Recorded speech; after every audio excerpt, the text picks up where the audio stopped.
Elections are not new to India. There are numerous mentions of republican forms of governments in Buddhist literature as well as in accounts of Greek invaders who described some states as pure democracies.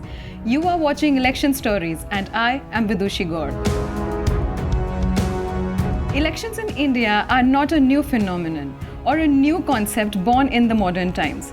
Our ancient scriptures dating back to the Vedic age are filled with references to republics and democracies prevailing in various parts of the ancient India.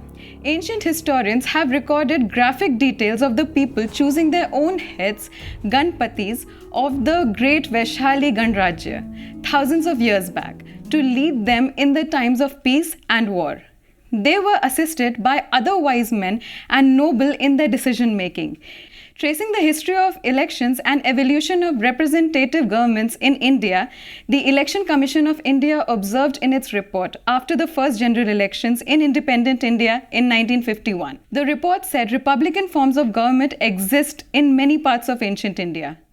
There are numerous references of such governments in Buddhist literature. Even in the 4th century BC, there was a republican federation known as the Shudrak Mal Sangh, which offered strong resistance to Alexander the Great. The Greeks have left descriptions of many other republican states in India, some of which were described by them as pure democracies, while others were said to be aristocratic republics. Although complete details of the working of the republican form of government in ancient India are not available, it was known that in some of these republics, every adult male member had the right to vote and to be present in the General Assembly, which decided all public affairs.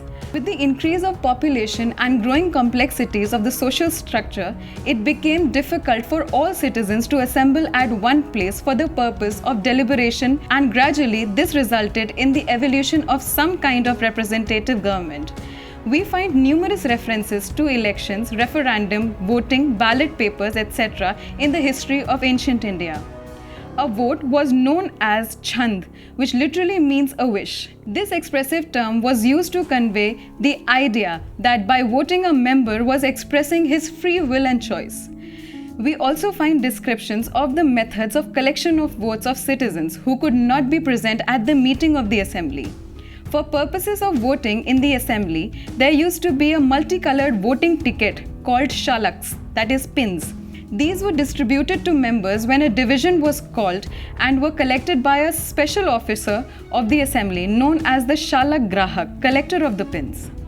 This officer was appointed by the assembly as a whole.